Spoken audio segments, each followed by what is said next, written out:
What's up, guys? What's up, guys? Here we are, page 64, Antiquity Unveiled, and we're going to do Potamon, the Greek Alexandrian Reformer. So here is his spirit testimony of Potamon, and that's Potamon. And it's, Sir, there has never been a religious idea promulgated on earth in later times that has not had its counterpart in the more ancient religious systems. The principal quarrels of the Christian Church have been over the doctrines of the Trinity, or the effort to make three out of one. This has been the occasion of a vast amount of bloodshed. This has been the occasion of a vast amount of bloodshed. In my day, I tried to reconcile these creedal ideas of all religious systems and to amalgamate them together. But the same difficulties met my efforts that meet yours today. Ecclesiastics have but one means to keep their hold upon the people, and that is the encouragement of ignorance and bigotry. Wrest these from them, and their power is gone. For trying to regenerate old ideas, for trying to make sure a better system or a more systematic religion, I was met by curses, and I ended my life in exile. I was banished because I tried to purify the then existing religious systems.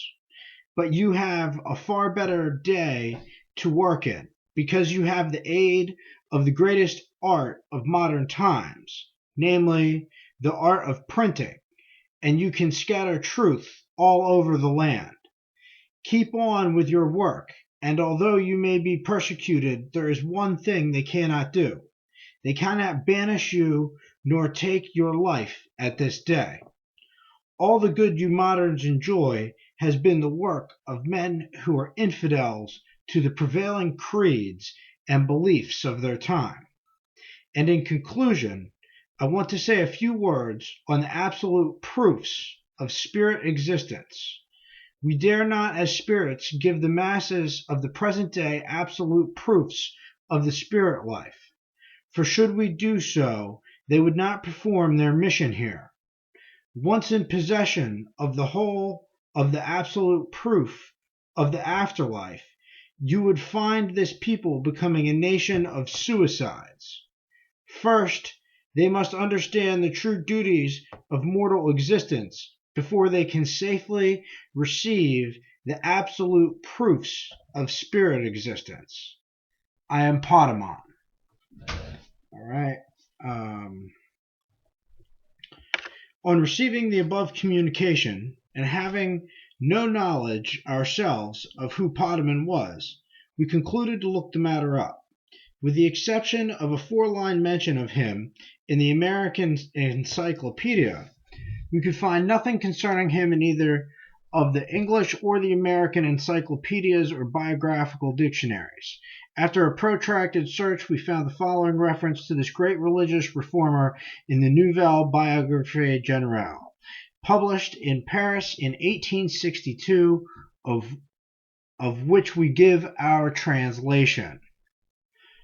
Potamon, a Greek philosopher of the Alexandrian School, was born at Alexandria and lived in the 3rd century of the Christian era.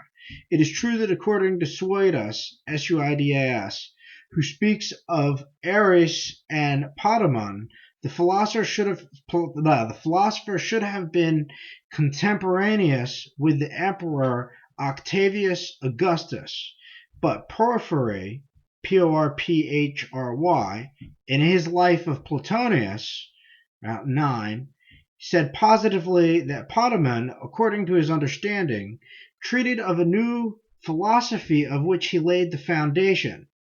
New Plotinus was born about AD 250 and died at the age of 65 and evidently lived in the 3rd century of our era.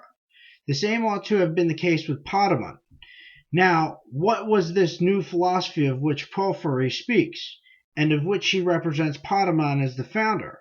According to those descriptions of Plotinus, it is found contained in two works, one of which was a contemporary commentary on the Timaeus of Plato, and the other a treatise on the first principles.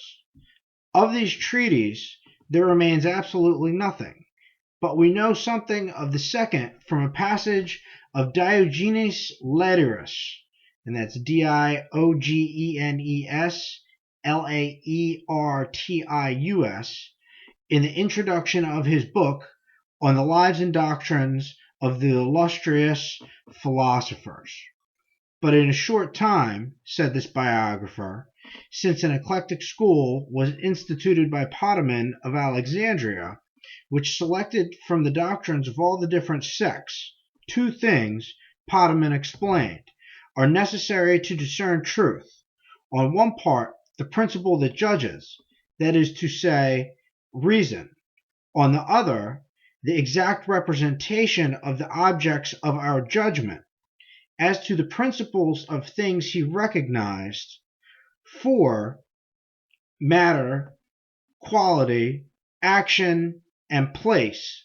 In other words, of what and by whom a thing is made, how it is made, and where it is made. He established as the aim to which all ought to tend, a perfectly virtuous life, without excluding at all times the needs of the body nor those external to it. The results of this passage from Diogenes Laertius, combined with the testimony of Porphyry, are, first, that Potamon was the founder of the Eclectic School, and that, probably, this school owes its name to him. Second, that he adopted to the purify doctrine relative to the principles of things. And third, in ethics, he attempted a kind of conciliation between Stoicism and Epicureanism, Epicureanism, and that's by C. Mallet, Mallet. In the light of the foregoing spirit communication, it would seem that Suetus was right as to the time in which Potamon lived and taught the eclecticism, and that Porphyry and M. Mallet, the French author, were wrong. Potamon undoubtedly lived and taught under the Roman Emperor Octavius Augustus at Alexandria, and not in the 3rd century, as erroneously claimed by M. Mallet. On the authority of Porphyry, it would seem also to settle the question as to the disputed age in which Diogenes Laertius lived and wrote. Speaking of the latter, M. Audube says, "We know absolutely nothing of the life of Diogenes Laertius. It can hardly be affirmed that he was born at Laertia, Laertia, a city of Sicilia. It was in what year is unknown. We are reduced to the conjectures as to the epoch in which he lived, and on this point the critics have widely differed. Some, by an evident confusion, make him live under the reign of Augustus, others in the time of Constantine. Now, as Diogenes Laertius said, in the writing of Potamon, that the latter had a short time before established a new school of philosophy, it becomes almost certain that Diogenes was contemporaneous with Potamon, and that they both lived and wrote under the reign of the Roman Emperor Augustus, at or about the time when it is said that Jesus Christ lived and taught on earth. Is it not a most significant fact that so little is known of those two great eclectic authors, while their teachings and writings have been surreptitiously appropriated by the Christian priesthood and attributed to the fictitious man God, Jesus? In view of the importance that we attach to the spirit return of Potamon, we can refrain from laying before our readers the following translation of a passage from M. Aub's sketch of the life of this great author. That is, the work of Diogenes Laertius.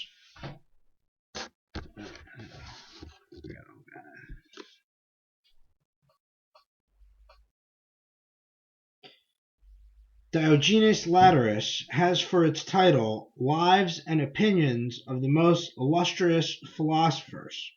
It comprises 10 books with a preface, which contains some general considerations on the origin of philosophy, the division of the schools, and the different parties among philosophers. Diogenes commences by opposing the opinion of those who placed the cradle of philosophy in the East. Grecian philosophy, according to him, was autochthonous, autochthonous, parentheses, native to Greece. The first period comprises the 7 sages. The second, which is the age of development and maturity, commenced with Anaximander and Pythagoras, and ended with Chrysippus and Epicurus.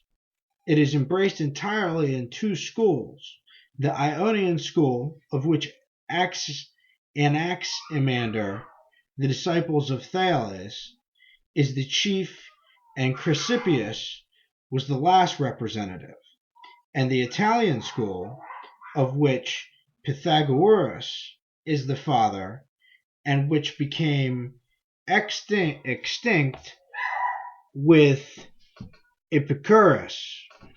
Such was the plan of Diogenes as set forth in the preface to his work.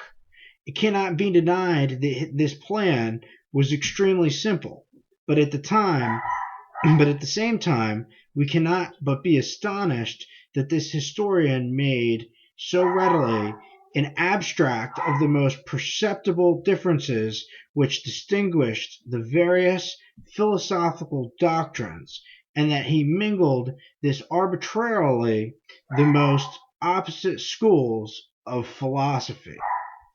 It will be seen from that extract from Diogenes' writing that as a historian he was governed by the eclectic philosophy and sought to cooperate with his contemporary Potamon in promoting harmony among the rival religious partisans of their epoch.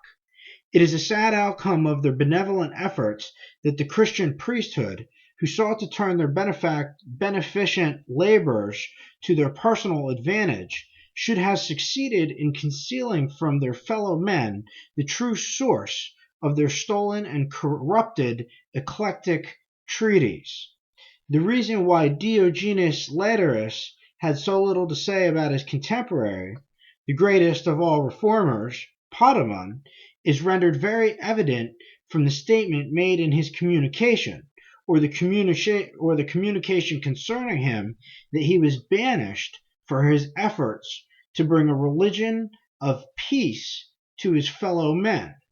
We would have the reader to remark, especially, that the communicating spirit has nothing to say about Potamon as the founder of a school of philosophy, but expressly claims that he sought to reconcile the varying creedal ideas of all religions. For this humane and benevolent effort he incurred the united animosity of the prevailing religious sects of his country, for which he was banished and died in exile. The parallel which, as a spirit, he draws between his own experience and that which he reminds us we are passing through is not the least significant feature of that communication.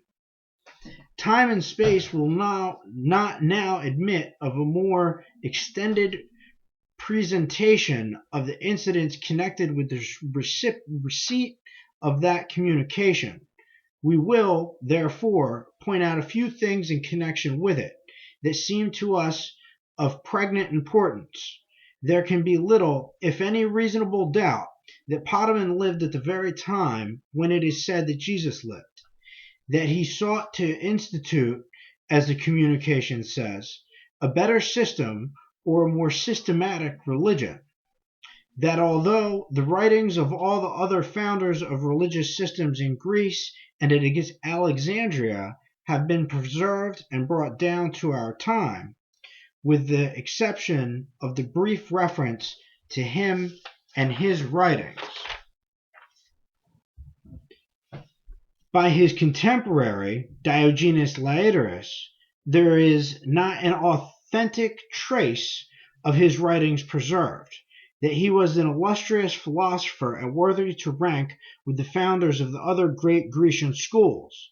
In the estimation of the eclectic biographer Diogenes, the latter should have ventured to say so little concerning Potamon and his writings, or if he said more than has come down to us, that what he did say we suppressed by those who sought to rob this great religious reformer of the credit of his beneficent labors, that his teachings were condemned by the more powerful of the great rival religious sects,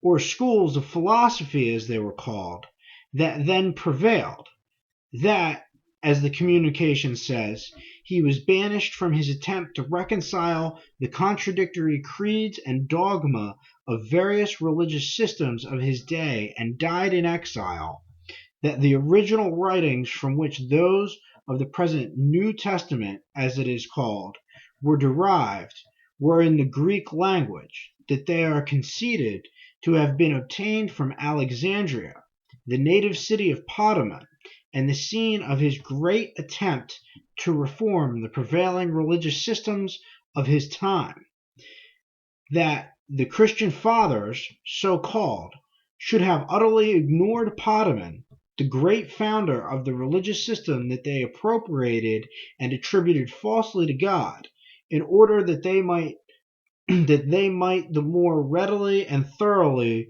rule over their ignorant and too confiding fellow beings. All these and many other facts point most strongly, if not positively, to the conclusion that Potamon, a great-souled, learned, and benevolent Greek, was the true author of the religious system which, no doubt greatly modified and altered to suit the interests of the ambitious and tyrannical priests, has come down to us as the work of Jesus Christ.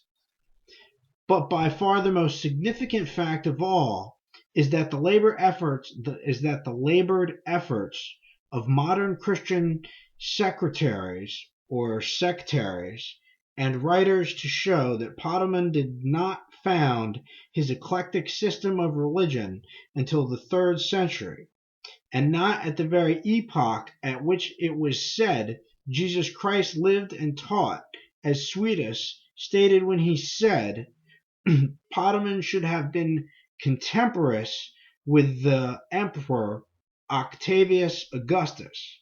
It is equally significant that the same efforts have been put forth to make it appear that Diogenes Laertius did not live and write his biographical work on the lives and doctrines of illustrious philosophers until the 3rd century or later.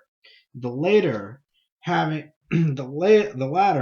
having, as before mentioned, said in speaking of Potamon, it is but a short time since an eclectic school was instituted by Potamon of Alexandria, which chose from the doctrines among the different sects.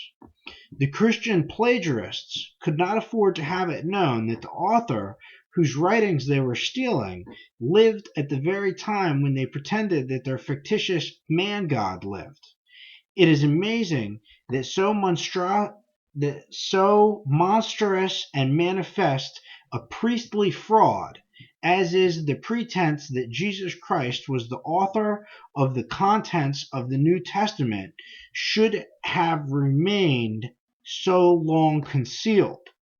But for the fact that Potamon, The Grecian sage and reformer at last found the means, through a poor, persecuted, and uneducated medium, to return after nearly 1900 years and assert his place in history of literature and learning. The great mysterious secret of the real origin of the Christian religion would have remained with the Catholic priesthood, the only Christian priesthood in existence. The Protestant clergy of the various dissenting sects know nothing whatever of the religious system about which they claim to know so much, and at the same time confess they know so little. Question them about what they preach for positive truth, and they will tell you that it is all a mystery, mystery, mystery.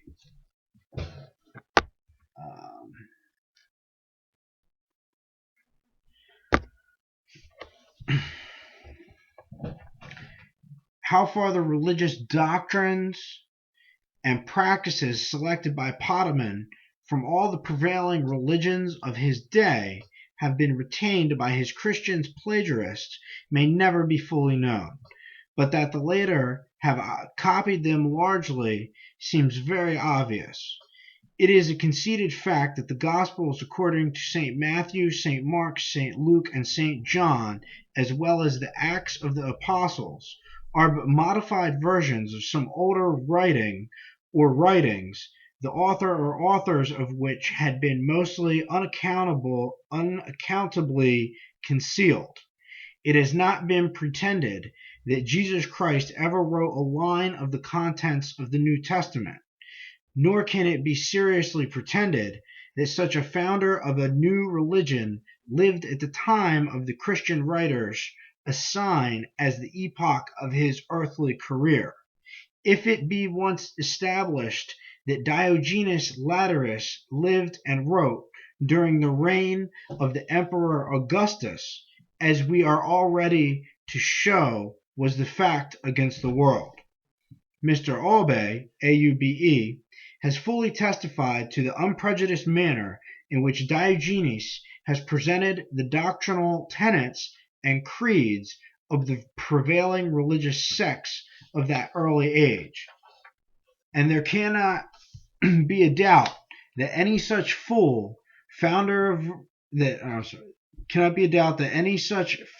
of a religion such as Jesus is represented to have been, lived, and taught the doctrines attributed to him. Diogenes Laertius would have included him in his biographical list of illustrious philosophers.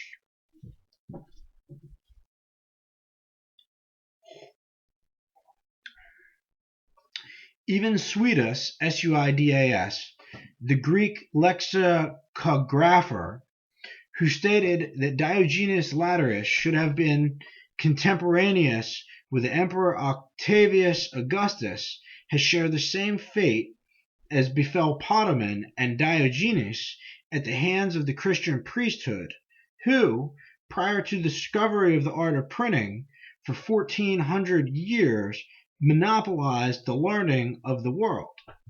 Some Christian authors have sought to make it appear that there was no such person as Suidas lived, and that the name was assumed by authors of the writings bearing his name. Others have sought to show that he lived and wrote as late as the 4th century, in order to remove him as far as possible from the time in which he actually wrote. But there can be little doubt that Suidas lived and wrote in or near the region of Augustus, but where he lived seems not to be known. Giraldi, Giraldi, Giraldi, the Italian poet and archaeologist, writing of Suidas in the 16th century, says it was under the reign of Augustus that he lived. Judging from the obscurity thrown over his history by the Christian writers generally, we conclude that Giraldi was correct, he deriving his knowledge upon the subject from sufficient data in the Vatican at Rome, where Leo X allowed him to reside while visiting Rome with his pupil, Hercules, son of Count Rangon, afterwards known as Cardinal of Rangon, for some reason sufficient to his papal masters Adrian VI and Clement VII, he never acquired a higher position than apostolic prothary, Prothonotary. We infer that Giraldi, in his archaeological researches, had learned too much concerning the true origin of the Christian religion, and hence he was neglected and persecuted.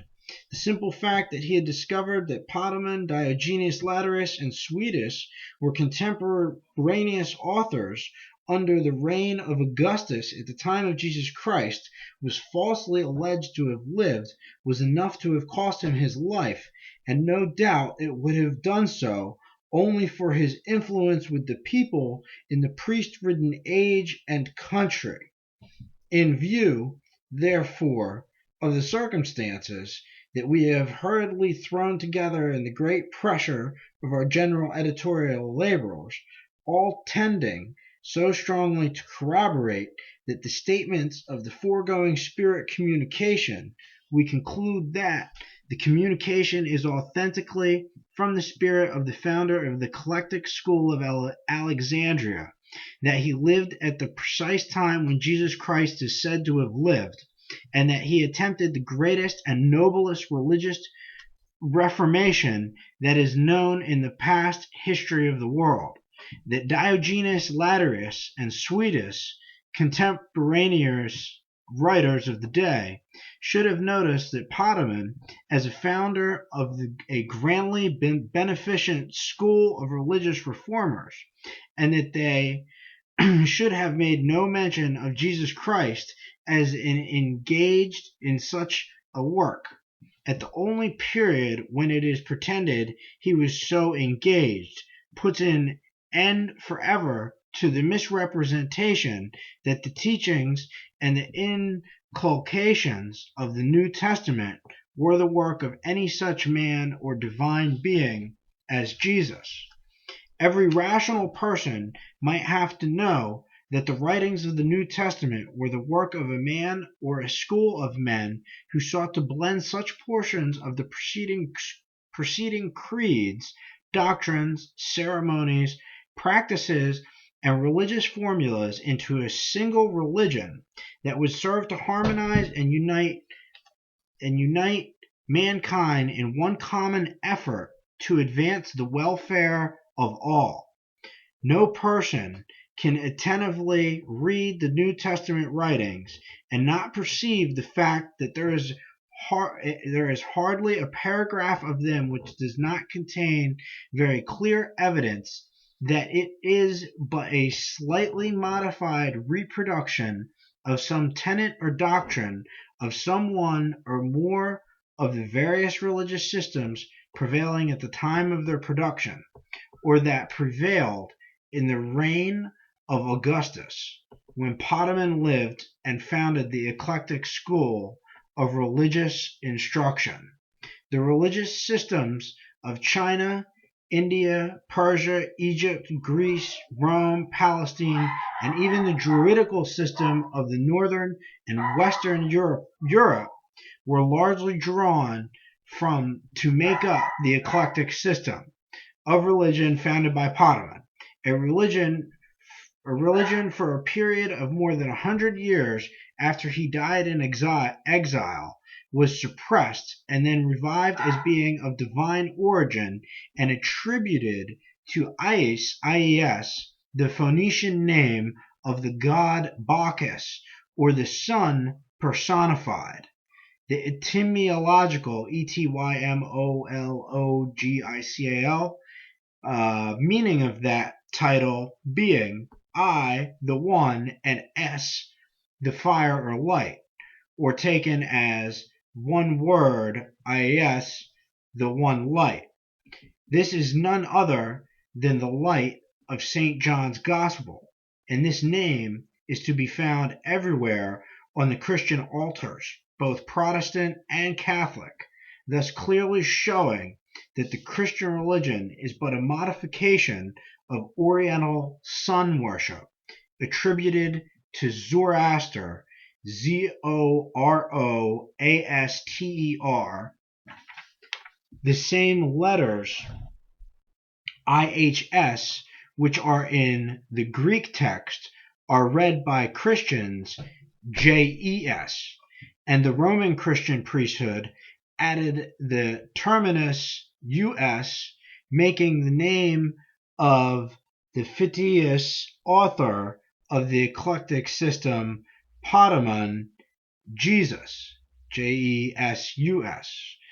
This was a tub thrown to the Pharisee whale by the successors of Potamon.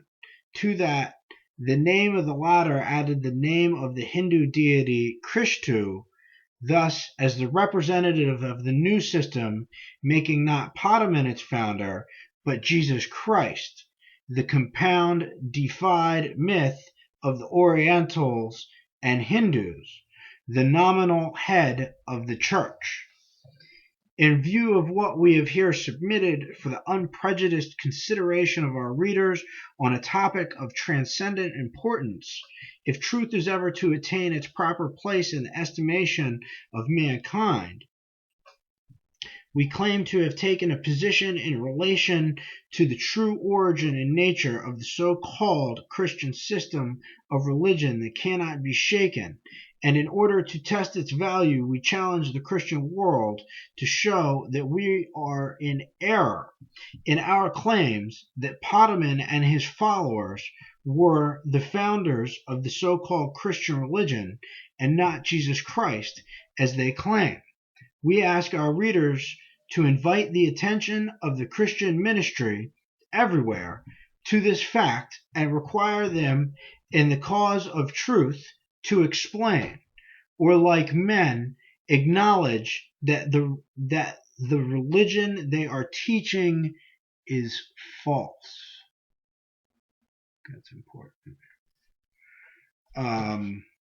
We will add in connection with what we have previously offered, bearing upon the history of the great religious reformer Potamon, and we have given such references to him as have come down to us, or rather such references to him as the Roman Catholic priesthood have permitted to reach the public, whether there is not in the Vatican Library at Rome, among the other secret archives of the Pontifical Church, much fuller information in relation to this remarkable man, we may never know. Enough, however, has been disclosed to show that the Potamon attempted to formulate a religious system by taking the best portions of the various religious systems of his time and blending them so as to make a system that would be adapted to take the place of all other religious systems. Diogenes Laertius, in the introduction to his inestimable work, The Lives and Opinions of Illustrious Philosophers, mentions Potamon and makes a general statement of his views and teachings in the introduction to his work, yet he does not pretend to notice him in the body of his work. We inferred that Diogenes had said so little concerning the teachings of Potamon as is perceived, from fear of consequences personal to himself.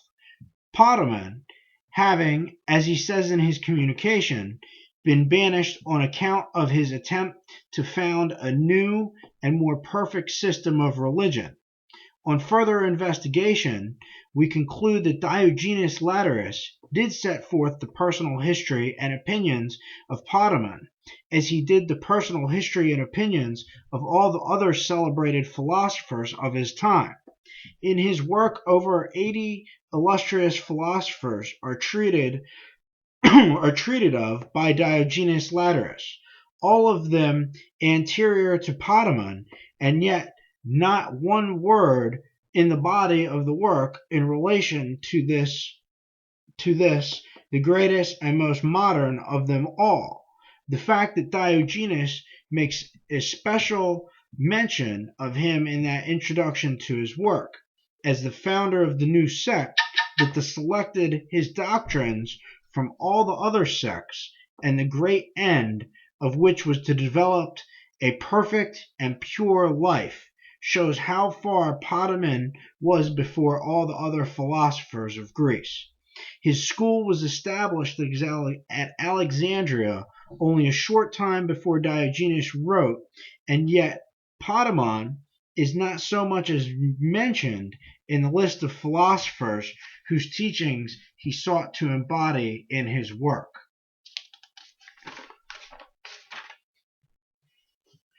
It will not do to say that Diogenes either intentionally or inadvertently admitted to give the life and opinions of Potamon.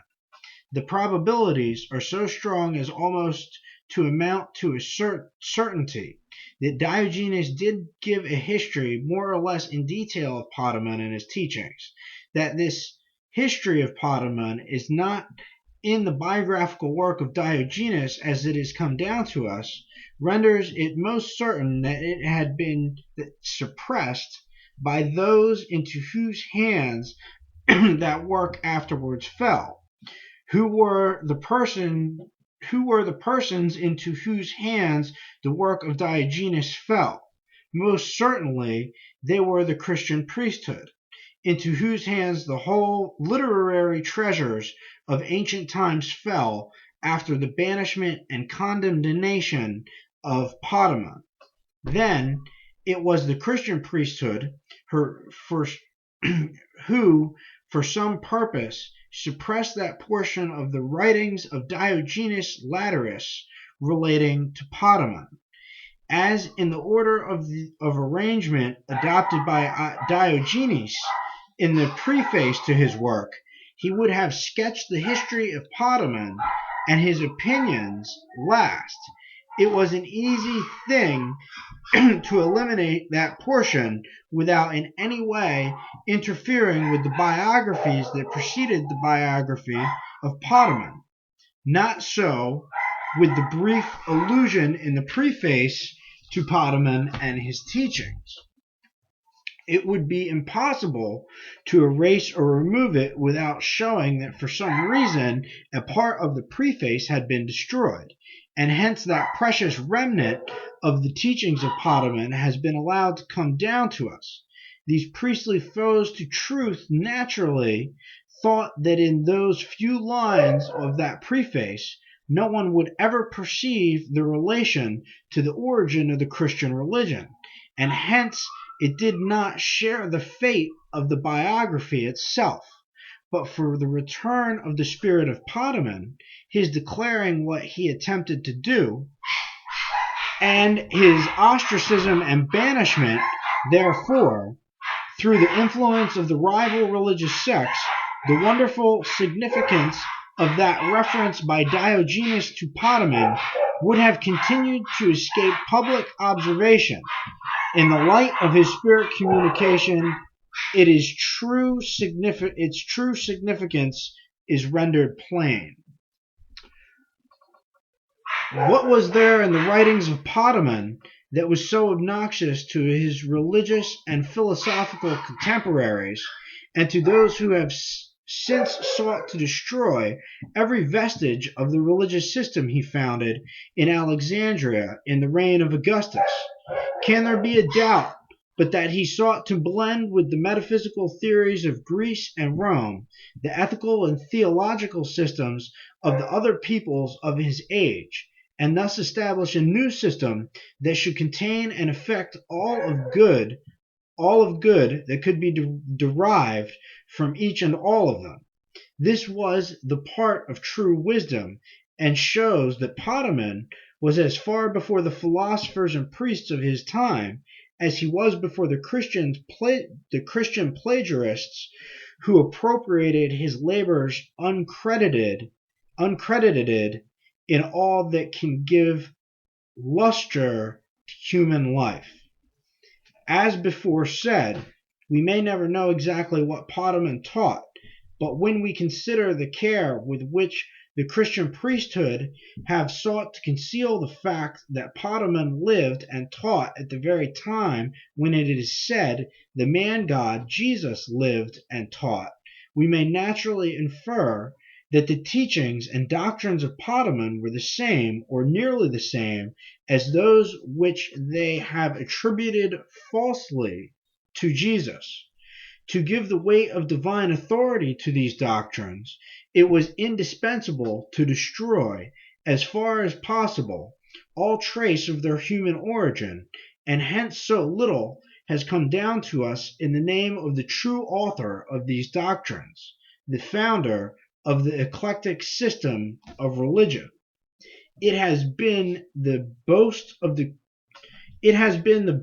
Christian writers that there never was so perfect a religious system established upon the earth as the Christian religion, and yet there is not a tenet, dogma, doctrine, ceremony, form, or prayer, fast or feast, title or deity, form of church government, official rank, or religious observance of any kind that is not identical with some prototype to be found in one or more of the more ancient religious systems.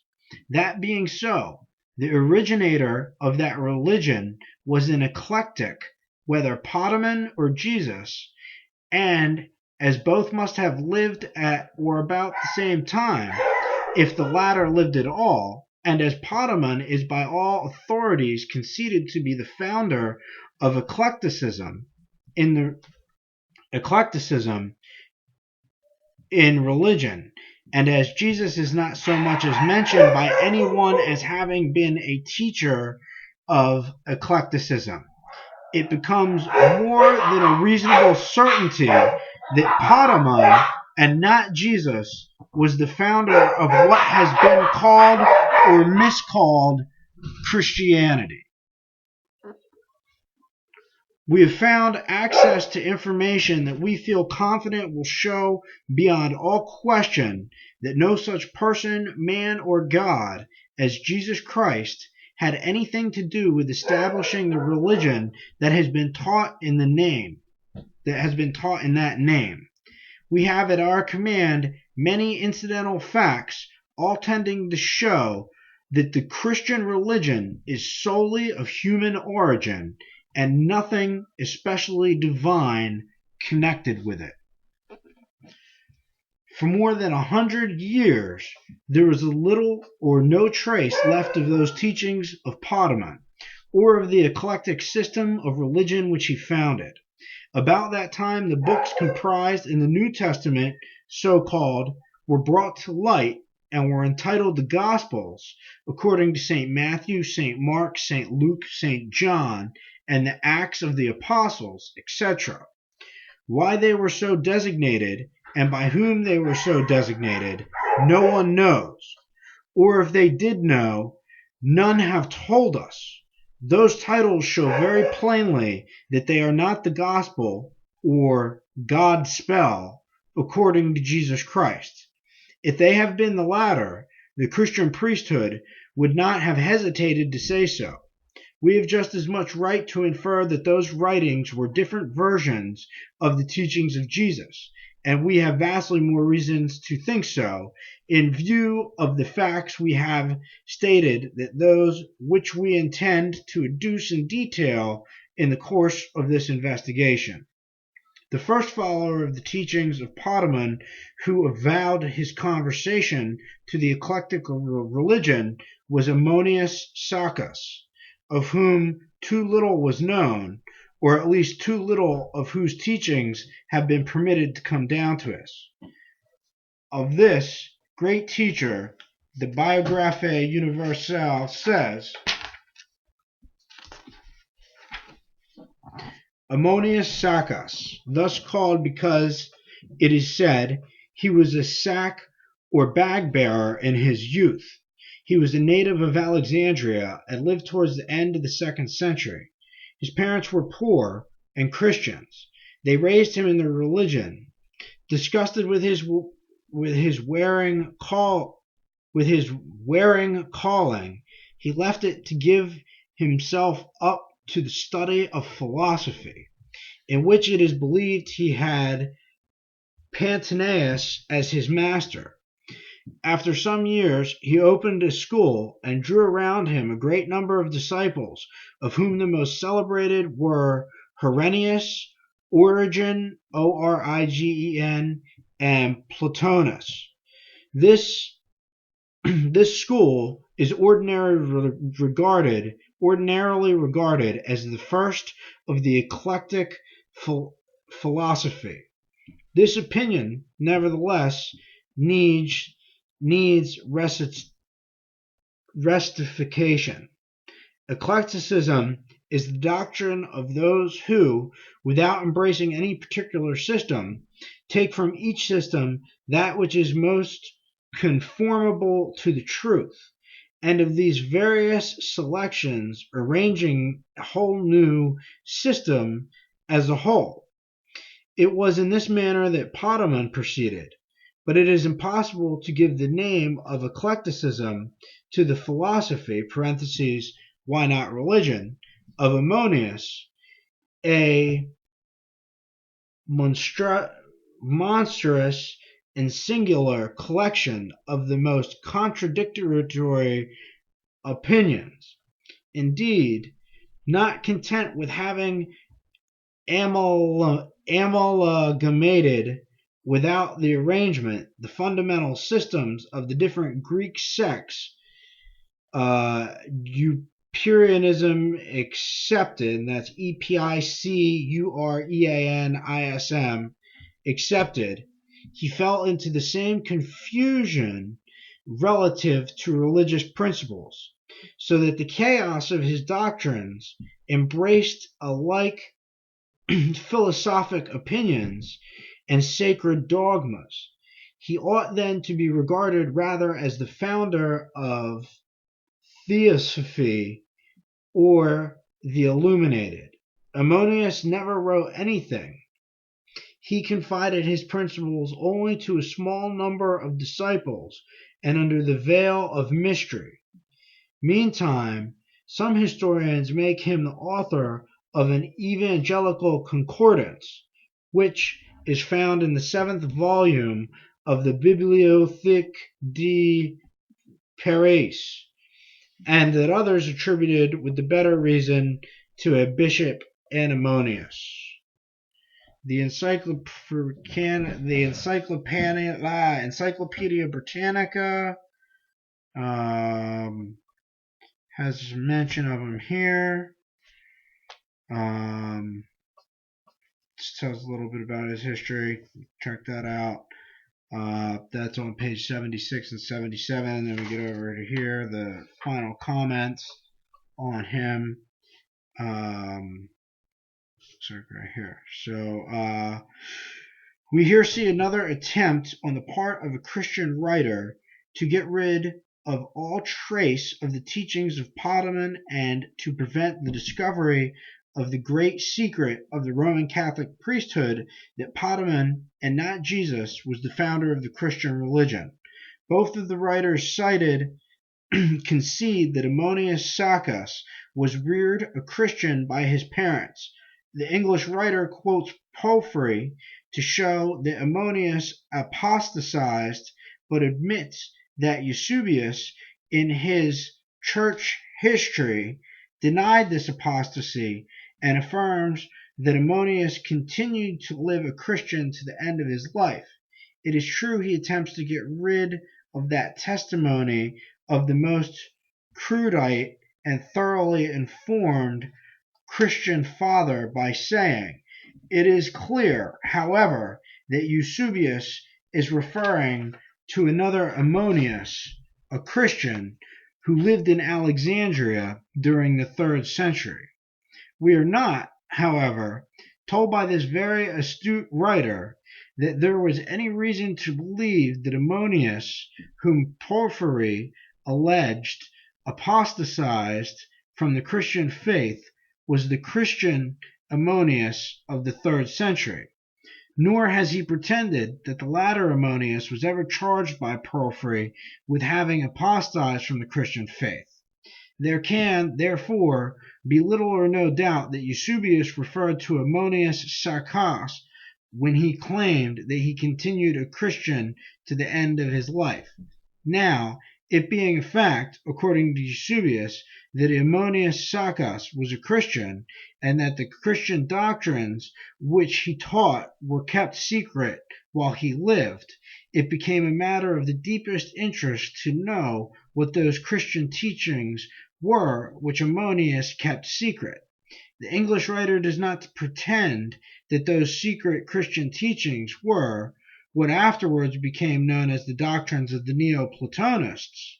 It is true that the French writer above quoted says that the secret doctrines of the Eclectic School of the Religionists, founded by Potamon, as the inception of what afterwards became Christianity, were not the doctrines of the eclecticism, but we will show, before we close this treaty, that Ammonius Saccas was a follower of the eclectic system of religion founded by Potamon at the very period when the Christian religion is universally admitted to have originated.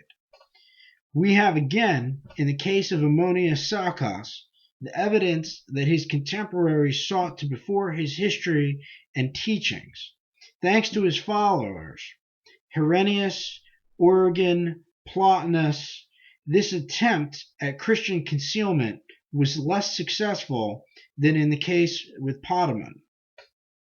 There can be but little room for question, in view of all the facts which have been and which will yet be adduced, that the teachings of Ammonius were only kept secret because of the certain destruction that would have awaited him had he publicly disclosed the fact that Christianity was not of divine origin, and that human spirits held direct communion with mortals.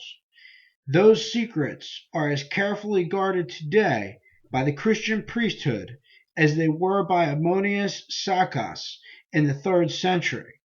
Finding that they can no longer resist the light which modern spiritualism is throwing into the dark chambers of the mystery in which God's living truths have been buried by the impious priestly craft, these sanctimonious swindlers cry out, "It is the devil. It is the devil's work. Have nothing to do with it." We answer them and say, it has been the devil's work that these most important truths have been so long concealed. It will yet prove that the proscribed Potamon and his followers have been the saviors of their fellow men, and not the cowled deceivers of their race, who have stolen the garments of sanctity the more effectually to accomplish the enslavement of the people. All right, and that was Potamon from Antiquity Unveiled.